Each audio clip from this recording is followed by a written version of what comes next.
അടുത്തത് കാർഷിക തൊഴിലുകൾ എന്താണ് നോക്കിക്കേ.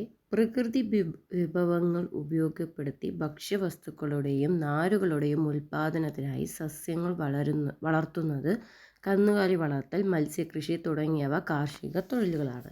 അപ്പോൾ നമുക്ക് അറിയാം എന്താണ് കാർഷിക തൊഴിലുകൾ എന്നുള്ളത്. അതായത് എന്താണ്, നമ്മൾ നേച്ചറലി, അതായത് പ്രകൃതിയിൽ നിന്നും കിട്ടുന്ന സംഭവത്തിന് വേണ്ടി, ഇപ്പോൾ ഫോർ എക്സാമ്പിൾ നമുക്കൊരു തക്കാളി തോട്ടം, തക്കാളിക്ക് വേണ്ടി തക്കാളി ചെടി വെച്ച് അതിൽ നിന്ന് കിട്ടുന്ന തക്കാളി കൊണ്ട് നമ്മൾ ഉണ്ടാക്കുന്ന വരുമാനങ്ങൾ, അല്ലെങ്കിൽ അങ്ങനെയുള്ള തൊഴിൽ, അതാണ് എന്തെന്ന് പറയുന്നത് കാർഷിക തൊഴിലുകൾ. ഇതിനകത്ത് സസ്യങ്ങൾ വളർത്തുന്നത് വരും, അതുപോലെ കന്നുകാലി വളർത്തുന്നത്, മത്സ്യകൃഷി, ഇതൊക്കെ കാർഷിക തൊഴിലിൻ്റെ ഉദാഹരണമാണ്. അപ്പോൾ എന്താണ് കാർഷികേതര തൊഴിലുകൾ നോക്കിക്കേ. കാർഷിക തൊഴിലുകൾ ഉൾപ്പെടാത്ത എല്ലാവിധ തൊഴിലുകളും കാർഷികേതര തൊഴിലുകളാണ്. ഇതൊരു കമ്പയർ ചെയ്ത് പഠിക്കുക. അതായത് കാർഷിക തൊഴിലുകളും കാർഷികേതര തൊഴിലുകളും തമ്മിൽ കമ്പയർ ചെയ്ത് അതിൻ്റെ എക്സാമ്പിൾസ് സഹിതം പഠിക്കുക. അപ്പോൾ നമുക്ക് ക്വസ്റ്റ്യൻ പേപ്പർ കിട്ടുമ്പോൾ കൺഫ്യൂഷൻ ഉണ്ടാവില്ല. വ്യാവസായിക അടിസ്ഥാനത്തിൽ ഉൽപ്പന്നങ്ങൾ നിർമ്മിക്കുന്ന തൊഴിലുകളും വിവിധതരം സേവനങ്ങളും കാർഷികേതര തൊഴിലുകളാണ്. അതായത് എന്താണ്, വ്യാവസായിക അടിസ്ഥാനത്തിൽ, അതായത് ഇപ്പോൾ നമുക്ക് ബിസിനസ് ആവാം, അതായത് നമുക്കിപ്പോൾ ബിസിനസ് ആവാം, അല്ലെങ്കിൽ വസ്ത്രനിർമ്മാണം ആവാം. ഇതൊക്കെ എന്താണ്, കാർഷികമായിട്ടല്ലാത്ത തൊഴിലുകളാണ്. അതായത് കാർഷികം എന്ന് പറയുമ്പോൾ എന്താണ്, കൃഷി, സസ്യങ്ങൾ വളർത്തുക, അതുപോലെ കന്നുകാലി വളർത്തൽ, മത്സ്യകൃഷി, ഇതൊക്കെ എന്താണ്, ഇതൊക്കെ കാർഷിക തൊഴിലുകളാണ്. കാർഷികേതര തൊഴിലുകൾ എന്ന് പറയുമ്പോൾ എന്താണ്, വസ്ത്രനിർമ്മാണം. എക്സാമ്പിൾ നോക്കിക്കേ, ഉദാഹരണം ഇവിടെയുണ്ട്. ഉദാഹരണം നോക്കിക്കേ, എന്താണ് ഉദാഹരണം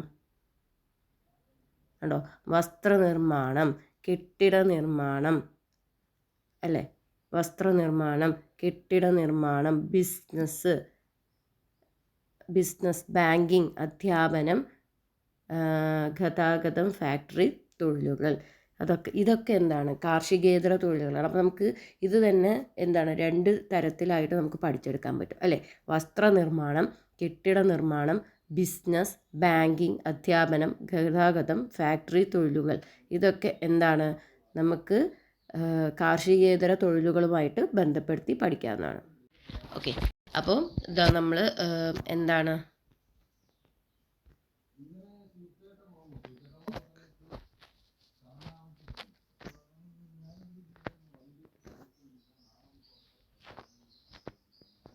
ഓക്കെ, നമ്മളപ്പം കാർഷിക തൊഴിലുകൾ, ഓക്കെ, അപ്പം കാർഷിക തൊഴിലുകൾ, കാർഷികേതര തൊഴിലുകൾ, അപ്പോൾ ഇതിങ്ങനെ ഒരു ബോക്സ് ഇട്ട് പഠിച്ചു കഴിഞ്ഞാൽ നമുക്ക് കൂടുതലായിട്ട് മനസ്സിലാക്കാൻ പറ്റും. നെൽകൃഷി, മത്സ്യകൃഷി, മൃഗസംരക്ഷണം, പുഷ്പകൃഷി, കോഴി വളർത്തൽ, ഇതൊക്കെ ഏതിലേക്ക് വിടും, കാർഷിക തൊഴിലുകളിൽ പെടും. കാർഷികേതര തൊഴിലുകളോ, കച്ചവടം, കെട്ടിട നിർമ്മാണം, അധ്യാപനം, ബാങ്കിങ്, വസ്ത്രനിർമ്മാണം, ഇതൊക്കെ കാർഷികേതര തൊഴിലുകളിൽ പെടും. അപ്പോൾ ഇത് എളുപ്പമല്ല, അപ്പോൾ ഇത് പഠിച്ചു വയ്ക്കുക. ഈ ബോക്സ് ഇമ്പോർട്ടൻറ്റ്. എന്താണ് സ്വയം തൊഴിൽ? നമുക്കറിയാം, നമുക്ക് വേണ്ടി തന്നെ വരുമാനം കണ്ടെത്തുന്ന മാർഗം, അല്ലേ. ഏതെങ്കിലും തൊഴിലുടമയുടെയോ നിയന്ത്രണമില്ലാതെ സ്വതന്ത്ര സാമ്പത്തിക പ്രവർത്തനത്തിലൂടെ ഉപജീവനം നടത്തുന്നതിനെയാണ് സ്വയം തൊഴിൽ എന്ന് പറയുന്നത്. അപ്പം നമ്മൾ ആരുടെയും കീഴിലല്ല, നമ്മൾ തന്നെ മുതലാളി, നമ്മൾ തന്നെ തൊഴിലാളി എന്നുള്ള രീതിയിൽ നമ്മൾ തന്നെ, ഇപ്പം നമ്മളൊരു ബേക്കറി നടത്തുകയാണെന്നുണ്ടെങ്കിൽ അതിൽ ആരാണ് ഓണർ? ഞാൻ തന്നെയായിരിക്കും, അല്ലേ. അപ്പം അങ്ങനെ ചെയ്യുന്നതിനെയാണ് നമ്മൾ സ്വയം തൊഴിൽ എന്ന് പറയുന്നത്. എന്താണ് എക്സാമ്പിൾസ്, എന്തൊക്കെയാണ് നോക്കിക്കേ. എക്സാമ്പിൾസ്, പലചരക്ക് കടകൾ, അല്ലേ, പലഹാരക്കടകൾ, തുന്നൽ കടകൾ എന്നിവയൊക്കെ എന്താണ്, തുടങ്ങിയവയൊക്കെ എന്തിൽ പെടും, സ്വയം തൊഴിലിൽ പെടും. മനസ്സിലായോ? എന്തിൽ പെടും?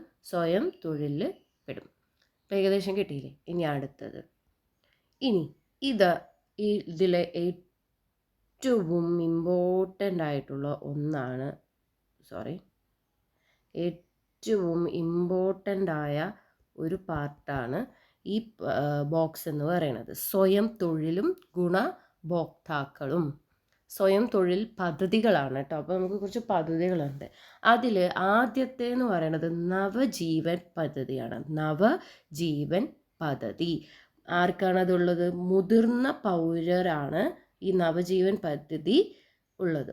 മുതിർന്ന പൗരന്മാർക്കാണ് ജീവൻ പദ്ധതി ഉള്ളത്. അടുത്തത് കൈവല്യ. ആരാണ്?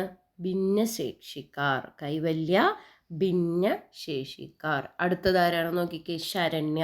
അപ്പോൾ ഈ തൊഴിൽ പദ്ധതികളൊക്കെ നമുക്ക് ചോദിക്കാൻ ചാൻസ് ഉണ്ട്. ഇത് ചിലപ്പോൾ ഒരു ഇതേപോലെ തന്നെ മാച്ച് ദ ഫോളോയിങ്ങിൽ ചെയ്യാം, അല്ലെങ്കിൽ കറക്റ്റായിട്ടുള്ള ജോഡി പോലെയൊക്കെ ചെയ്യാം. ഇപ്പം ശരണ്യ വനിതകൾ, ശരണ്യ എന്ന് പറയുമ്പോൾ വനിതകൾ. ഇത് ഡീറ്റെയിൽ ആയിട്ട് നെക്സ്റ്റ് ഇതിൽ വരുന്നുണ്ട് കേട്ടോ. അടുത്തത് ജീവനം. കുറ്റകൃത്യങ്ങൾക്കിരയായി മരണപ്പെടുന്നവരുടെ ആശ്രിതർ. ഇപ്പോൾ ഫോർ എക്സാമ്പിൾ ആരെങ്കിലും എന്തെങ്കിലും കാരണം കൊണ്ട് കുറ്റകൃത്യങ്ങൾക്ക് ഇരയായിട്ട് മരണപ്പെട്ടു എന്നുണ്ടെങ്കിൽ അവരുടെ ഭാര്യമാർക്കോ അല്ലെങ്കിൽ ഭർത്താക്കന്മാർക്കോ അല്ലെങ്കിൽ അവരുടെ വിവാഹിതരായിട്ടുള്ള മക്കൾക്ക് വേണ്ടിയിട്ട് ഒരു സ്വയം തൊഴിൽ കണ്ടെത്താനുള്ള ഒരു പദ്ധതി, അതാണ് ജീവനം എന്ന് പറയുന്നത്. അപ്പോൾ ഏതൊക്കെയാണ്? 1 നവജീവൻ പദ്ധതി ആർക്കാണ്? മുതിർന്ന പൗരർ. 2 കൈവല്യ, ആരൊക്കെയാണ്? ഭിന്നശേഷിക്കാർ. 3 ശരണ്യ, വനിതകൾ. 4 ജീവനം, കുറ്റകൃത്യങ്ങൾക്ക് ഇരയായി മരണപ്പെടുന്നവരുടെ ആശ്രിതർ. കിട്ടിയില്ലേ? ഇനി ഇതിനെ നമ്മൾ ഡീറ്റെയിൽ ആയിട്ട് പഠിക്കാം.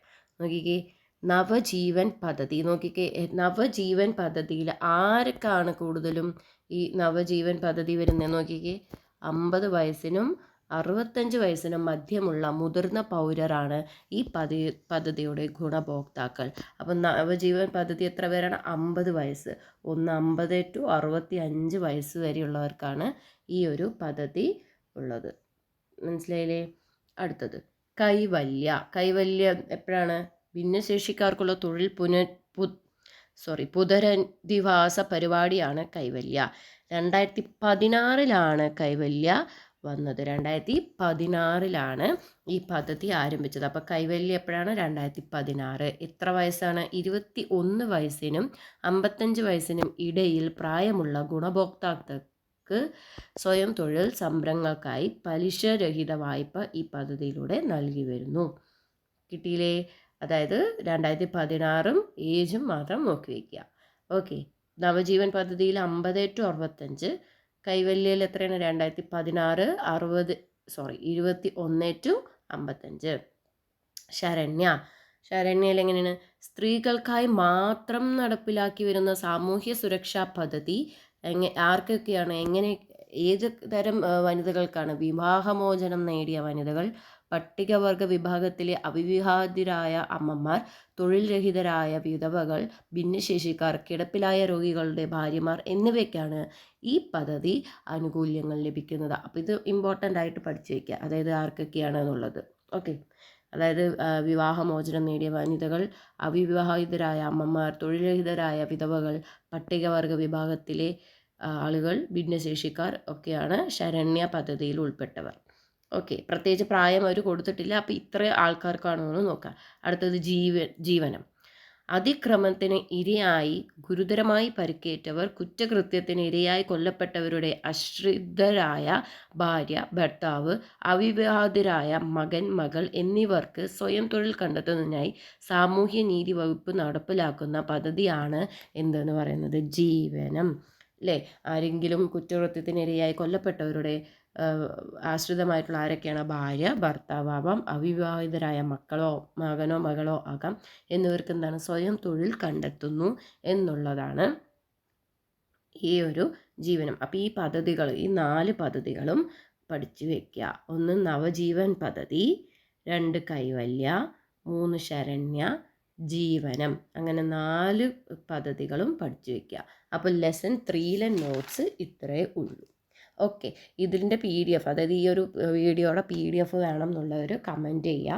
അതുപോലെ തന്നെ അടുത്ത വീഡിയോയിൽ ചാപ്റ്റർ 4 സോഷ്യൽ സയൻസിൻ്റെ പുതിയ SRT ടെക്സ്റ്റ് ബുക്കിൻ്റെ നോട്ടാണ് ഡിസ്കസ് ചെയ്യാൻ പോകുന്നത്. Thank you.